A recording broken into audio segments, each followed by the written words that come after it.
الشیطان الرجیم بسم اللہ الرحمن الرحیم ان احسنتم احسنتم لانفسکم وان اسأتم فلہا آمنت باللہ صدق اللہ مولانا العظیم وصدق رسولہ النبی الامین المتین الحبیب العطوف الکریم ونحن على ذلك لمن الشاہدین والشاکرین والحمد للہ رب العالمین۔ محبت سے اپنے آقا کی بارگاہ میں درود شریف پڑھ لیں۔ اللہم صلی علی سیدنا و مولانا محمد و علی آل سیدنا و مولانا محمد بارک وسلم۔ صلو علیہ صلاۃ و سلام علیک یا رسول اللہ یا حبیب اللہ صلی اللہ تعالی علیہ وسلم۔ تمام تعریفیں پروردگار عالم کے لیے جو پوری کائنات کا خالق و مالک ہے۔ بے شمار صلاۃ و سلام اس مقدس نبی کی بارگاہ میں جو رحمت بن کر ہمارے درمیان جلوہ افروز ہوئے۔ تیرے ہی نام سے ہر ابتدا ہے، تیرے ہی نام سے ہر ابتدا ہے، تیرے ہی نام تک ہر انتہا ہے۔ تیری حمد و ثنا الحمدللہ کہ تو میرے محمد کا خدا ہے۔ سنیے حضرات، سنیے تکبیر سنیے، کیا کہنا خاموش ہو جاؤ، سنیے۔ آج ہم سبھوں کی مشترکہ خوش نصیبی ہے، اتنے علماء کرام و شعراء اعظام ہماری نگاہوں کے سامنے ہیں کہ 4-5 روز تک ہم جلتا سنتے رہیں، پھر بھی علماء کرام کی فہرست ختم نہیں ہوگی۔ میں سمجھتا ہوں عزیزم قاری شمس تبریز صاحب کی محبتوں کا نتیجہ ہے ہندوستان کے وہ تمامی مشاہیر علماء کرام شعراء اعظام تشریف لائے۔ سچائی یہ ہے کہ شمس تبریز، قاری شمس تبریز کے سر پر ایک ایسے خطیب کا ہاتھ ہے جو کسی کے سر پہ رکھ دے تو اسے آسمان بنا دے۔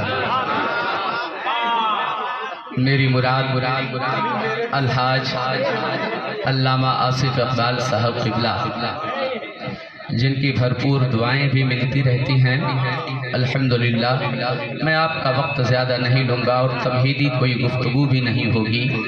تمامی علماء کرام اور تمام احباب شعراء کرام سے صرف تھوڑی دیر کے لیے دعائیں چاہتا ہوں۔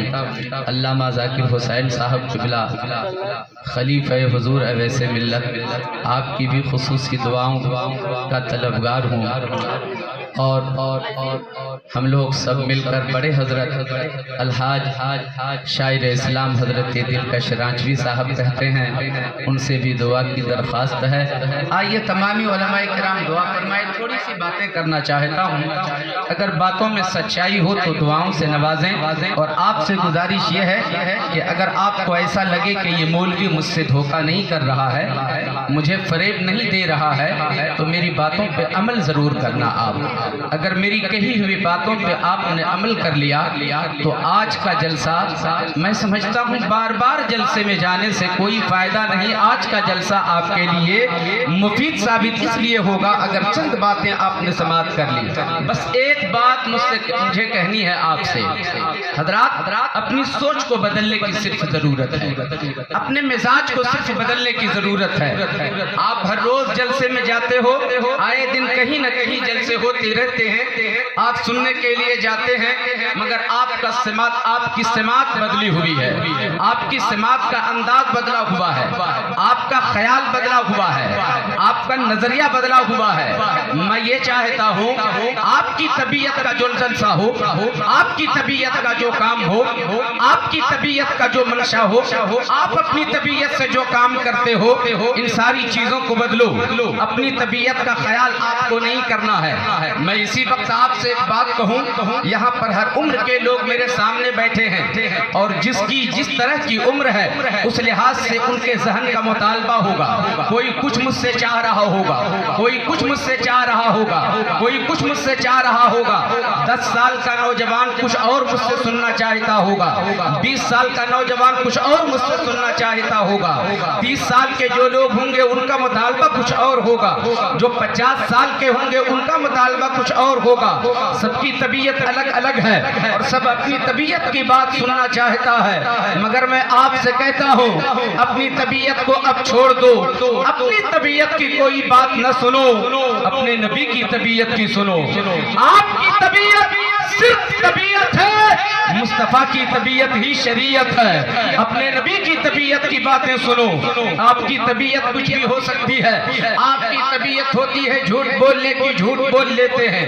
آپ کی طبیعت ہوتی ہے شراب پینے کی, پی لیتے ہیں. آپ کی طبیعت ہوتی ہے چغلی کرنے کی, کر لیتے ہیں.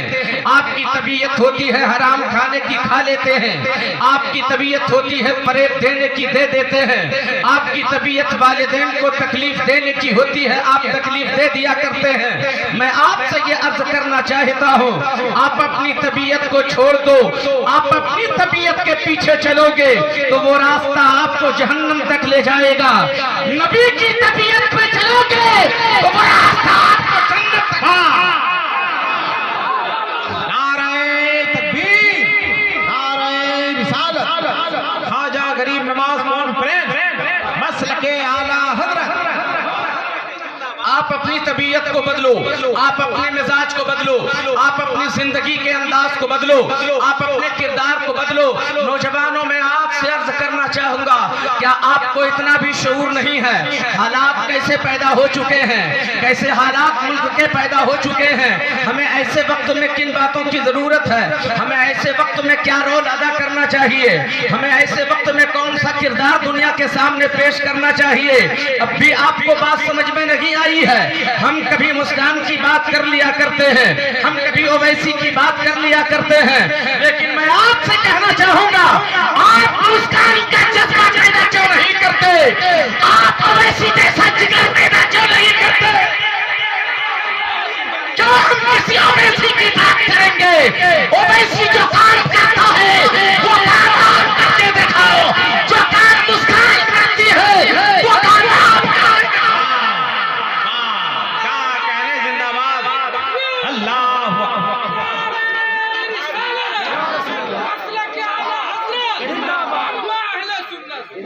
اپنی طبیعت کو بدلنے کی ضرورت ہے, اپنا کردار بدلنے کی ضرورت ہے, اپنے من کو بدلنے کی ضرورت ہے, اپنی عادت کو بدلنے کی ضرورت ہے. تیری عادت بگڑی ہوئی ہے, من میں آوارگی آ گئی ہے, من میں آوارگی آ گئی ہے, مزاج میں آپ کی شرارت آ چکی ہے. اپنے مزاج کو بدلیے, اپنی طبیعت کو بدلیے, اپنے کردار کو بدلیے. کیا آپ کو اتنا بھی احساس نہیں ہو رہا ہے ہمارے کردار سے مصطفیٰ روٹھ رہے ہوں گے, ہمارے کریکٹر سے آقا ناراض ہو رہے ہوں گے, ہمارے شب و روز کے عمل سے آقا ناراض ہو رہے ہوں گے. آپ کو یقین مانو پیارے مسلمانوں, کبھی تنہائی میں اس بات کو سوچنا اگر مصطفیٰ ناراض ہو گئے تو پھر ہمارا سہارا کون ہوگا, ہمارا سہارا کون ہوگا. جہاں جب تیرا سہارا چھوڑ دے گا, جب تیرا ساتھ تیرا سر چھوڑ دے گا, وہاں مصطفیٰ تیرا سہارا بنیں گے, وہاں آقا تیرا سہارا بنیں گے. اور وہ سہارا دینے والا اگر روٹھ جائے تو بولو تیرا ٹھکانہ کہاں ہوگا, کہاں کے رہیں گے ہم. اس نبی کو راضی کرنے کی ضرورت ہے, مصطفیٰ جان رحمت کو راضی کرنے کی ضرورت ہے, انہیں منا لینے کی ضرورت ہے. حضرات بدلنے کی ضرورت ہے. اپنے آپ کو بدلو, اپنے انداز کو بدلو, اپنی فکر کو بدلو, اپنے نیچر کو بدلو, اپنے کردار کو بدلو. آپ کی اجازت ہو تو ایک بات کہوں, سنیں گے آپ؟ کتنے لوگ سن رہے, ذرا ہاتھ اٹھا کر بتائیں تو. سبحان اللہ, سبحان اللہ. حضرات ہو سکتا ہے آپ میں سے کوئی مجھ سے یہ کہے مولانا آپ بدلنے کی بات کر رہے ہو, نیچر بدلا نہیں جا سکتا, عادت بدلی نہیں جا سکتی, آدمی اپنا خیال بدل نہیں سکتا, آدمی اپنا نیچر نہیں بدل سکتا. میں آپ سے عرض کرنا چاہوں گا سنو, میں جانتا ہوں نیچر سے نیچر بدلا نہیں جا سکتا ہے, انسان اپنی عادت نہیں بدل سکتا ہے. انسان کو جو لت لگ گئی ہے وہ کام کرنے کا عادی ہو گیا, وہ کرتا چلا جائے گا. مگر میں آپ سے کہوں گا اپنے نبی کی خاطر تم بدلو, اپنے آقا کی خاطر تم بدلو, اس لیے کہ کوئی تیرا ساتھ نہیں دے گا, کوئی تیرا سہارا نہیں ہوگا. تم نے ہتھے ہو کے بھی اگر محمد الرسول اللہ کو راضی کر لو گے, ہاتھ میں لکڑی اٹھا لو گے تلوار بن جائے گی. آپ اگر نبی سے محبت کرنے لگو گے، نبی کے کردار کو اپنانے کی کوشش کرو گے، ہر مقام پر عزت پاؤ گے۔ میں آپ سے کہنا چاہتا ہوں، ذرا مجھے بتاؤ، ایک ہی ماں کے 4 بیٹے ہیں، تھوڑی دیر میری باتوں کو سنیے، ایک ہی ماں کے 4 بیٹے ہیں، چاروں کا مزاج الگ الگ ہے، چاروں کا نیچر الگ الگ ہے، چاروں کی پسند الگ الگ ہے، سب کا الگ الگ خیال ہے، ایک ہی خون کا ہے وہ، ایک ہی آنگن میں پلا ہے وہ، ایک ہی گود میں تربیت پایا ہے وہ، ایک ہی آنگن میں پروان چڑھا ہے وہ، مگر چاروں بیٹوں کا مزاج الگ الگ ہے، چاروں کی پسند الگ الگ ہے۔ ایک بیٹا ایسا ہے جو بڑا غصیلا ہے، ایک بیٹا ایسا ہے جو بڑا نرم لہجے کا ہے، ایک بیٹا ایسا ہے جو محبت بھری باتیں کرتا ہے، ایک بیٹا ایسا ہے جو تلخ باتیں کیا کرتا ہے، ایک بیٹا ایسا ہے جو نبی پہ درود پڑھا کرتا ہے، ایک بیٹا ایسا ہے جو گالیاں دینے کا عادی ہوتا ہے۔ سب کا مزاج الگ الگ ہے، سب کا انداز الگ الگ ہے۔ میرے دوستو، اس کو اس طریقے سمجھو، ایک بیٹے کی پسند یہ ہے کہ بریانی کھانا پسند ہے، ایک بیٹے کو سادی روٹی کھانا پسند ہے، ایک بیٹے کو پراٹھا کھانا پسند ہے، اور ایک بیٹے کو سادہ چاول کھانا پسند ہے۔ ماں بیچاری پریشان ہے۔ غور سے سننا بچوں، آپ بھی سننا، نوجوانوں آپ بھی سننا۔ میں آپ سے اس لیے کہہ رہا ہوں، آپ یہاں 80% نوجوان میرے سامنے اس وقت ہیں۔ آپ بدلو گے تو معاشرہ بدلے گا، آپ بدلو گے سماج بدلے گا، آپ بدلو گے سوسائٹی بدلے گی، آپ محلہ آپ بدلو گے تو مزاج بدلے گا۔ آپ اپنے آپ کو بدلیے، آپ کی عمر ابھی نہیں ہے، آپ کے اندر لچک ہے، آپ بدل سکتے ہو اپنے آپ کو۔ چاروں کا نیچر الگ الگ ہے۔ ماں بیچاری پریشان ہے، ہر ایک کی پسند کا کھانا وہ تیار کرتی ہے، ہر ایک کی طبیعت کا کھانا تیار کرتی ہے۔ ماں یہ کہہ بھی سکتی تھی، اے میرے بیٹے سنو، ایک کی طبیعت کا کھانا آج بنا دیتی ہوں، کل دوسرے کی طبیعت کا کھانا بنے گا، پرسوں تیسرے کی طبیعت کا کھانا بنے گا، چوتھے دن چوتھے کے پسند کا کھانا بنے گا۔ مگر ماں چونکہ بیٹوں سے محبت کرتی ہے نا، بیٹوں سے پیار کرتی ہے نا، بیٹوں کی محبت میں ہر ایک کی پسند کا خیال کرتی ہے اور سب کے پسند کا کھانا وہ تیار کرتی ہے۔ ایسا لگتا ہے صبح سے اٹھتی ہے اور اپنی ماں اپنے بیٹوں کی محبت میں، اپنے بیٹوں کی محبت میں ہر ایک کی پسند کا کھانا تیار کرتی ہے۔ کہیں ایسا نہ ہو ایک کی پسند کا کھانا اگر تیار کرتی ہوں، دوسرا بھوکا رہ جائے گا، تیسرا بھوکا رہے گا، چوتھا بھوکا رہے گا، پھر دوسرے کی اگر پسند کا کھانا تیار کرتی ہوں پھر بھی 3 بھوکے رہ جائیں گے۔ ماں نہیں چاہتی ہے کہ میرا کوئی بیٹا بھوکا سو جائے۔ اللہ اکبر، اتنی محبت اپنے بیٹوں سے۔ اب حال یہ ہے، ہر روز ماں کچن جاتی ہے، پسینے میں شرابور ہے، اپنے بیٹے کے لیے روٹیاں بھی بنا رہی ہے، پسینہ چل رہا ہے، مگر مسکرا مسکرا کے روٹیاں بناتی چلی جا رہی ہے۔ اللہ اکبر، محبت پہ قربان جاؤ۔ مگر ایک روز ایسا اتفاق ہوتا ہے، چاروں بیٹے آنگن میں بیٹھے ہوئے کھانے کا انتظار کر رہے ہیں، ماں کھانا تیار کرے تو کھائیں گے۔ اچانک چھوٹے بیٹے کی نظر پڑتی ہے ماں پہ، کچن میں نظر پڑتی ہے، وہ دیکھتا کیا ہے، سر سے پاؤں تک پسینے میں بھیگی ہوئی ہے میری اماں، سب کے پسند کا کھانا تیار کرتی ہے۔ اس لیے یہ پریشانی ہے، اس لیے یہ مصیبت ہے کہ پسینے میں شرابور ہے، مگر پھر بھی اس کی پیشانی پہ پل نہیں آتا، بلکہ مسکرا مسکرا کے بیٹوں کا خیال کر رہی ہے، اس لیے کہ بیٹے سے محبت کرتی ہے، وہ بیٹے سے پیار کرتی ہے۔ چھوٹے بیٹے کو دیکھا نہ گیا، آواز دیا، میرے بڑے بھائی سنو، اے میرے مہلے بھائی آپ بھی سنو، اے میرے سنگلے بھائی آپ بھی سنو۔ چاروں بھائی سر جوڑ کے بیٹھتے ہیں اور مشورہ ہوتا ہے، آج کے بعد ہم لوگ فیصلہ کر لو، ہم لوگ اپنی پسند کا کھانا نہیں کھائیں گے، فیصلہ کر لو، جو میری اماں کو پسند ہے آج کے بعد امی کے پسند کا کھانا کھائیں گے۔ حضرات فیصلہ ہو گیا، جو ماں کو پسند ہے وہ کھائیں گے، جو ماں کی طبیعت کو پسند ہے وہ کھائیں گے۔ بتاؤ آپ میرے بیٹے، میرے دوستو، بچوں نے اپنی ماں کی خاطر اپنی طبیعت کو بدلا کہ نہیں بدلا، اپنے پسند کو بدلا کہ نہیں بدلا، اپنا نیچر بدلا کہ نہیں بدلا؟ تم کہتے ہو نیچر بدلا نہیں جا سکتا، طبیعت بدلی نہیں جا سکتی، عادت بدلی نہیں جا سکتی۔ بیٹے نے بتاؤ ماں کی خاطر بدلا کہ نہیں بدلا؟ میں آپ سے یہ کہنا چاہتا ہوں، جو ماں کی خاطر بدلا ہے طبیعت کو، جو ماں کی خاطر بدلا ہے اپنے پسند کو، اس لیے کہ ماں محبت کرتی ہے بیٹوں سے۔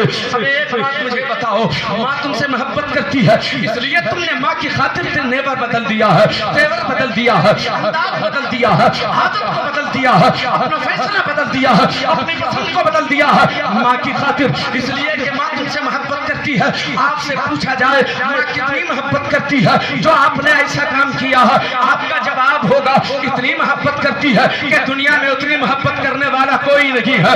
کائنات میں سب سے زیادہ محبت اگر کوئی کرنے والا ہے تو وہ ماں کی ذات ہے, جو محبت کرتی ہے. اللہ اکبر, میں آپ سے کہنا چاہتا ہوں اے مسلمانوں سنو, تیری ماں تم سے جتنی محبت کرتی ہے اندازہ نہیں ہے کہ کتنی محبت کرتی ہے, صرف اتنا پتا ہے سب سے زیادہ محبت کرتی ہے. اس لیے ماں کی خاطر اپنے نیچر کو بدلا. اور نوجوانوں سنو, اگر تم اپنی ماں کی خاطر اپنا نیچر بدل سکتے ہو تو تیری ماں سے 70 گنا زیادہ تیرا رسول تم سے محبت کرتا ہے, تیرا نبی تم سے محبت. اگر نبی کی خاطر, اگر ماں کی خاطر اپنا نیچر بدل سکتے ہو, رسالت مسلک اعلی حضرت فیضان کریم نواز. 5 منٹ باقی رہ گئے ہیں, غور سے سنیں آپ باتیں. میں بڑے سلیقے کے ساتھ آپ کے سامنے کرتا, مگر چونکہ اتنے لوگ ہیں, یہ تو ان لوگوں کی دعائیں ہیں کہ مجھ کو 20 منٹ کا وقت مل گیا, ورنہ صرف سلام کرنے کی اجازت ہوتی اور رخصت ہو جاتا. تھوڑی سی باتیں سن لیں آپ. آخر ہمارا نیچر ایسا کیوں ہے, ہمارا کردار ایسا کیوں ہے؟ حضرات کچھ تو ہمارے ساتھ بہت بڑا مسئلہ یہ ہے. ہماری ماں بہنیں بھی غور سے سنیں ذرا. دولت آ گئی, انسان کا نیچر بدل گیا. دولت آ گئی, انسان کی عادت بدل گئی. دولت آ گئی, انسان کا کردار بدل گیا.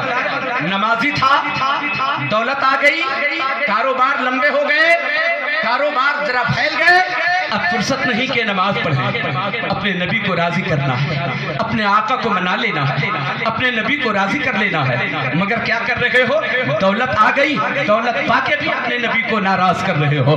دولت آتی ہے تو عیاشی ہوتی ہے, دولت آتی ہے تو آدمی عیاشی کرتا ہے, دولت آتی ہے تو گھر میں بے پردگی ہوتی ہے, دولت آتی ہے تو گھر میں آدمی شریعت سے دور ہوتا چلا جاتا ہے. میری ماں بہنہ ذرا تم بھی غور سے سننا. اگر تجھے تیرے شوہر نے 1000-2000 روپے دے دیا تو میں نے دیکھا ہے, میں نے ایسے بھی لوگوں کو دیکھا ہے, پہلے دولت نہیں تھی, گھر میں دولت تھوڑی سی آئی, گھر میں خوشحالی آئی, شوہر نے بیوی کو تھوڑا خوشحال جو دیکھا, تھوڑے پیسے دیے, اب اس کا دوپٹہ جو سر پہ رہا کرتا تھا اب سرک کے کندھے پہ آ گیا ہے, سارے عام وہ کندھے پہ دوپٹہ رکھ کے چل رہی ہے. تھوڑی اور دولت بھی کیا ہاتھ لگ گئی, کندھے سے اب سرک کے, اب تو اس کا دوپٹہ ہی اتر گیا. میرے دوست اور بزرگوں, بالوں کو کھول کر کے بازاروں میں گھومنا یہ ہماری ماں بہنوں کی عادت پڑ گئی ہے. اپنی زلفوں کو بکھیر کر کے دوسروں کا دل لبھانا.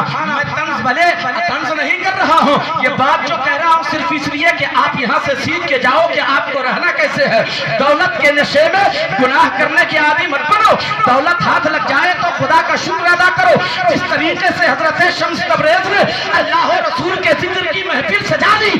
جب انہیں بیٹے کی شکل میں نعمت ملی تو شکرانے کے طور پہ نبی کے ذکر کی محفل سجا دی. آپ کو نعمت ہاتھ لگتی ہے, آپ کو دولت ہاتھ لگتی ہے, بازاروں میں دوپٹہ اتار کے ہم گھوما کرتے ہیں. آپ کی اجازت ہو تو 2 منٹ میں ایک بات میں عرض کرنا چاہوں گا. آپ نے ہارون رشید کا نام سنا ہوگا. ماں بہنوں غور سے سننا, بس 2 منٹ تجھے وقت دینا چاہتا ہوں اور اس کے بعد پھر میں ختم کروں گا اپنی باتیں. ملکہ زبیدہ اس کی بیوی ہے, ہارون رشید کی بیوی کا نام ملکہ زبیدہ ہے. ہارون رشید کی بیوی نے 300 خادمہ کو اپنے خاص رقم سے خریدا. اپنی خاص رقم سے ملکہ زبیدہ نے خریدا 300 خادمہ کو. وہ جو 300 خادمہ کو خریدا تھا سب کے سب حافظ قرآن تھی, سب کے سب حافظ قرآن. ملکہ زبیدہ کہتی ہے ان 300 خادمہ سے, سنو جو میں کھاؤں گی تم لوگوں کو بھی کھلاؤں گی. دولت ہے مگر کہاں خرچ کر رہی ہے. تمہیں وہی کھلاؤں گی جو میں کھاؤں گی, تم لوگوں کو بھی وہی پہناؤں گی جو میں پہنوں گی, اور تم لوگوں کو بھی وہی رکھوں گی جس محل میں میں رہوں گی. تم لوگ اپنا وقت بانٹ لو, تم لوگ اپنا وقت تقسیم کر لو. کس لیے 300 خادمہ کو خریدا تھا؟ سب کے سب حافظ قرآن, سب کے سب حافظہ ہیں. وہ کہتی ہیں اپنا وقت تقسیم کر لو, میرے محل میں ایک لمحہ بھی ایسا گزرنے نہ